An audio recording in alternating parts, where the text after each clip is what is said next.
मनाला कितीही मिळवलं तरी मन सारखं खात राहतो. हे पाहिजे, ते पाहिजे, ते पाहिजे, ते पाहिजे. एखादीच्या गळ्यामध्ये 15 तोल्याची बघितली, नंतर ती समाधानी असते, पण कीर्तना येऊन तिच्या समोर दुसरी 25 तोलेवर येऊन बसली ना, तर ती सांगते माझी 15 तोल्याची नाही, हिची 25 तोल्याची. म्हणजे तिचा मन तिकडे धावतो, कोणीही समाधान नाही. मनाची भूक फार मोठी आहे. एक सुभाषितकार सांगतात, मनो मधुकरो मेघो मानिन मदन मरुता मत्से मर्कट मकरा हम दश चंचलाहा. पहिला क्रमांक त्याच्यामध्ये मनाचा सांगितलेला आहे की मन फार विशाल आहे. तुम्ही आता इथे आहात तर आता तुमचा मन जाईल पंढरपूरला. आय करे जना तुझ्या स्वहिताच्या खुणा, पंढरीचा राणा मना माझी स्मरावा. मन फार विशाल आहे. एका क्षणामध्ये मन कुठे नेईल सांगता येत नाही, नाही का. तुकोबरायांचे बंधू छोटे कान्हैया या मनाविषयी सांगतात. काय सांगतात? काय काय करूया मना,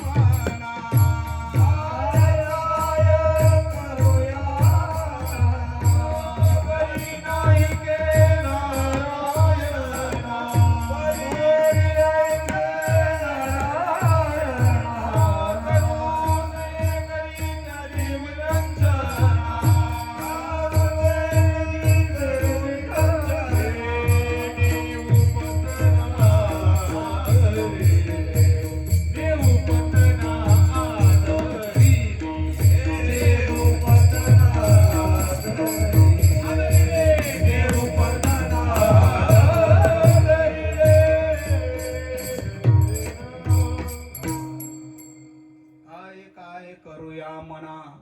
परिनायके नारायणा, करू नये त्याचे करी विवंचना, नेऊ पतना आदरिले.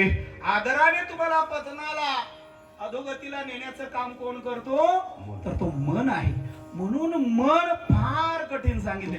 मनाची भूक कधीच शांत होत नाही, फार विशाल भूक आहे. आणि दुसरी सांगितले ती इंद्रियांची भूक. इंद्रियांची भूक नाही का. तुम्हा आम्हाला जे 100 वर्षाची आयु मर्यादा दिलेली आहे, परंतु त्याच्यामध्ये सर्व 100 काढतात असं नाही आहे. परंतु जेवढ्या आयुष्यामध्ये तुम्ही जेवढे विषय भोगले त्याच्यातून एका तरी इंद्रियाची तृप्ती झाली का? शतवर्षे आयुष्य गणना, एकाही इंद्रियाची नाही म्हणना. भागवतकार सांगतात 100 वर्ष आयुष्य मर्यादा एका पण इंद्रियाची त्या ठिकाणी पूर्तता होत नाही. भागवतकार काय सांगतात माहित आहे का? जिव्हा रसाकडे ओढे, तृष्णा प्रश्ना लागे तोडी, शिष्णासी रती सुखाची गोडी, ते चडपडती मराव रमावया. त्वचा पाहे मृदुपण, उदरवांची पूर्णान्न, श्रवण मागती गायन मधुर ध्वनी लाळापू ना. नाही का. घाण उंचित परिमला, रूप पाहावया डोळा, हस्त खेळती नाला लीला स्वभावे. त्वचा पाहे मृदुपण, उदरवांची पूर्णान्न, श्रवण मागती गायन मधुर ध्वनी आलाप. या प्रकारे सर्व इंद्रिये इकडे तिकडे ओढाताण करतात. डोळे दुसरीकडे नेतात, कान तिसरीकडे नेतात, जिव्हा चौथीकडे नेतो आणि ही त्वचा दुसरीकडे नेतो. म्हणून ह्या विषयांची कधी तृप्ती होत नाही. 100 वर्षामध्ये एकाही जर विषयाची तृप्ती होत नाही, मग या इंद्रियांची भूक फार मोठी आहे. विषय सेविता कोण तृप्त झाला, विषय सेविता कोण तृप्त झाला. इंद्रिय निमानी गोटे, इंद्रिय निमानी गोटे.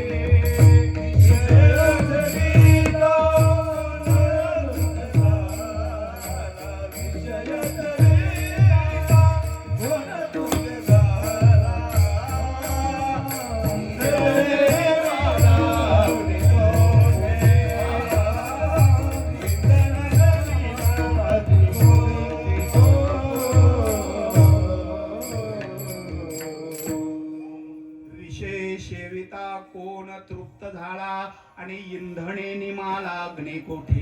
इंधनाने कुठे अग्नीची शांतता होते का?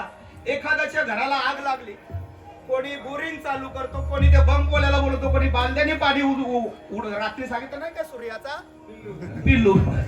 तर मग त्या भानगडीमध्ये पडली. पण एक शाना सांगतो, थांबा थांबा, मी ताबडतोब ट्रक घेऊन ना कोंडला जातो ना, एका वखारीतून 2 खंडी लाकडं आणतो, या घरावर टाकून देऊ हा विझून. आता मला सांगा, 2 खंडी टाका 10 खंडी टाका, ती आग्ने विझणार आहे का? आणखी प्रज्वलित होईल. इंधने निमाला अग्नी कोठी. म्हणून इंद्रियांची कधीच तृप्तता होत नाही. शास्त्रकार सांगतात 5 गोष्टींची कधीच तृप्तता होत नाही. कोणत्या 5 गोष्टी? जामाता जठरो जाया जावेत जलाशया. जामात म्हणजे कोण? जामात म्हणजे कोण? जावई. रात्री जावयाचं भरभरून कौतुक केलं होतं महाराजांनी. तर तो जावई, त्याला किती सासूरवाडीशा आला तरी तो कधी तृप्त नसतो. एका मुलीचं नुकतंच लग्न झालं होतं, नांदायला गेली सासरला आणि आपल्या बापाचं कौतुक सांगायला लागली. माझ्या बाबाच्या याच्या बागा आहेत, माझ्या बाबाच्या त्याच्या बागा आहेत, पाहिजे तेवढ्या आंब्याच्या बागा आहेत. आता आंब्याचा मोसम आला. एक दिवशी बापाने मस्तपैकी एक राजापुरी हापूस आंब्यांची पिकलेली करंडी भरून पाठवली जावयाच्या घरी. नवऱ्याच्या पुढे दिले. सांगा, बघा बघा, माझ्या बापाच्या बागेतले आंबे आहेत, खाऊन बघा किती गोड लागतात. ते सांगतो, वा वा, करंडी दिली, तुझ्या बापाने काही झाड नाही दिला. कोण सांगतो? जावई. म्हणजे कमीत कमी एक करंडीमध्ये कमीत कमी किती दर्जन आंबे असतील? कमीत कमी 12 दर्जन तरी आंबे असतील. मग तेवढे त्याच्यातून समाधान नाही, पण ते झाड तर नाही दिला. गेली बापाच्या घरी. अहो बाबा, हे सांगतात की तुझ्या बापाच्या एवढ्या आंब्याच्या बागा आहेत, तर काही झाड दिले का तुझ्या बापाने मला? जावई उदार मनाचा होता. म्हटलं, हा सासरा उदार मनाचा होता. म्हटले, मुली एक काम कर, अमुक अमुक शेताच्या बांधावर जेवढी आंब्यांची पुढं आहेत ना 15-20, ती संपूर्ण तुमच्या नावावर केली, जा आयुष्यभर तुम्ही खा. लगेच आली, हा माझ्या बापाने ना 15 आंब्यांची पुढे दिलेले आहेत, खा आयुष्यभर, किती खायला. आता तरी जावयाने समाधानी असावे की नाही? म्हटले, पुढे दिले, तुझ्या बापाने बाग तर नाही ना दिली. मग मला सांगा, जावयाला कितीही दिलं तरी जावई समाधानी? म्हणजे जामाता, जामात कधी तृप्त नाही. जठरो, पोट. जठर म्हणजे पोट. याच्यामध्ये आपण जन्माला आल्यापासून मरणापर्यंत किती कणगे हापसले काय पत्ता आहे बघा. जरी झाला संन्याशी आणि माध्यान्हाशी तोंडवाशी. म्हणजे ह्या जठराची कधी तृप्तता होत, कितीही भरा त्याचा, दुपारी भरला संध्याकाळी हा करून सांगतो बायकोला, झाला का ग जेवायला? म्हणजे तो सुद्धा कधी तृप्त नाही. जामाता जठरो जाया.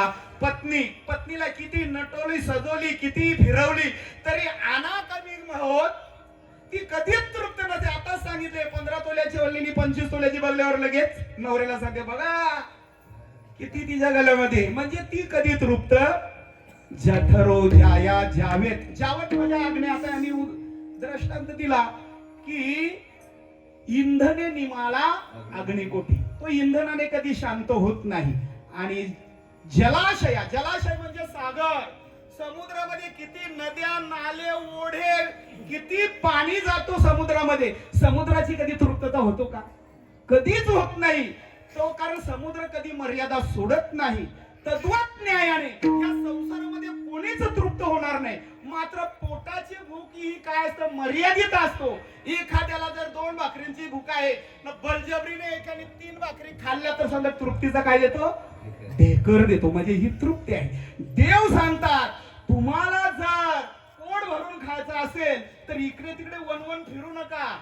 याल तरी यारे लागे, अवघे माझ्या मागे मागे, आजे देतो पोट भरे, पुरे म्हणाल तोवरे.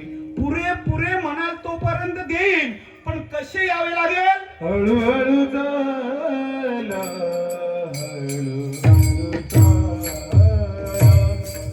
हळूहळू चाला, हळूहळू चाला.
देव म्हणतात तुम्हाला पोटभर खायचं आहे, माझ्या मागे या, पण गडबड गोंधळ करू नका, माझ्या पुढे जाण्याचा प्रयत्न करू नका. काही काही लोक देवाच्या पुढे लावण्याचा प्रयत्न करतात, नाही का?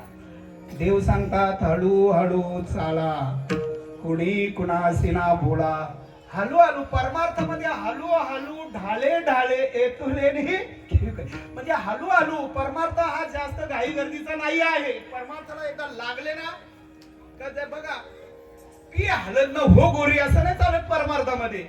एकेरी तिला कोणीतरी सांगितलं मग गोरी व्हायसाठी हलत प्यावं लागतं. हिने पी हलत हो गोरी जाऊन लागली. सकाळी पियाची ना संध्याकाळी आरशात जाऊन उभी राहायची. किती गोरी झाली. अरे गोरी होण्यासाठी लगेच गोरेपणा येत नाही. त्याच्यासाठी फार सायास करावे लागतात, फार मेहनत घ्यावी लागते, कष्ट घ्यावे लागतात. परमार्थामध्ये तुका म्हणे नाही चालत तातडे आणि प्राप्त काल घडे आल्या वेळ. आमच्याकडचा एक मोठा ग्रंथ पंडित नेहमी सांगत, अरे काय मी माळ घातल्यावर लगेच प्रवचन करेन. अजूनपर्यंत घातली बी नाही ना, कमरला बी मोरला. आता काय तो मालकरी होणार आहे सांगा मला तुम्ही. म्हणजे तुम्हाला वाटत असेल की माल घालणे का एवढी सोपी आहे का? बरं घातली तर ती टिकवण्याला बी काहीतरी आहे की नाही. माऊली ज्ञानोबा हरिपटलवाले सांगतात कुठल्या प्रकारची गडबड चालत नाही, नाही का? माऊली ज्ञानोबा सांगतात अनंत वाचाल भरती भरण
बरळती बरळ त्या कैसा गोपाळ पावे हरी. ही वळगण करून कामाचं नाही आहे. तुका म्हणे करून दावी त्याचे पाय माझे जीवी. माझ्या जीवामध्ये तुम्ही करून दाखवा आणि मग जगाला सांगा. लोक सांगतात मनभर आणि करतात कणभर. लोकांनी सांगावं कणभर आणि करावं मनभर, पण याचा बोभाटा तुकोबराय सांगतात तुम्हाला पोटभर खायचं आहे ना, माझ्या मागे गडबड गोंधळ करायची नाही, माझ्या पुढे पुढे धावण्याचा प्रयत्न करायचा नाही. कसा चालायचा? हळू हळू चाला, कुणी कुणासीना बोला. बरं ज्या क्षेत्रामध्ये तुम्ही पोट भरण्याचा प्रयत्न करता ते कसं आहे? म्हणे सांगा तुका म्हणे सांगा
भरणार नाही.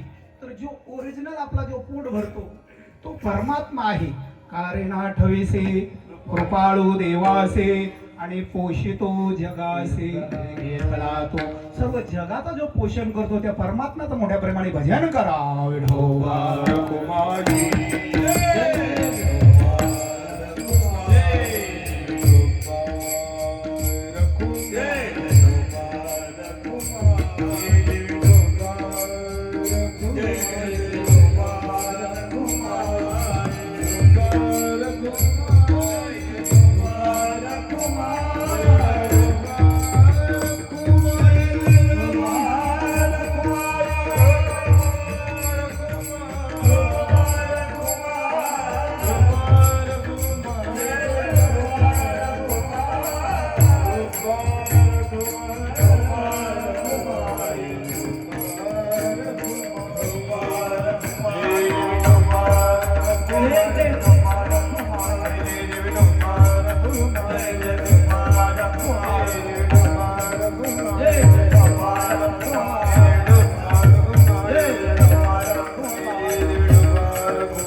याल तरी हरे लागे अवघे माझ्या मागे मागे.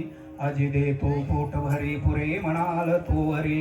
हळू हळू चाला कुणे कुणासे ना बोला. तुका म्हणे सांडा घाटे तेने नका भरू पोटे. आजी देतो पोट भरी पुरे म्हणाल तो वरी. सांग त्या ठिकाणी धावता पळता हा अभंगाचा थोडक्यात भावार्थ झालेला आहे. 15-20 मिनिटांमध्ये चरित्र सांगून शिवेला आपण सुरुवात करूया. माझे वाणी तुझे स्वाधी देवा जगत्रय देवा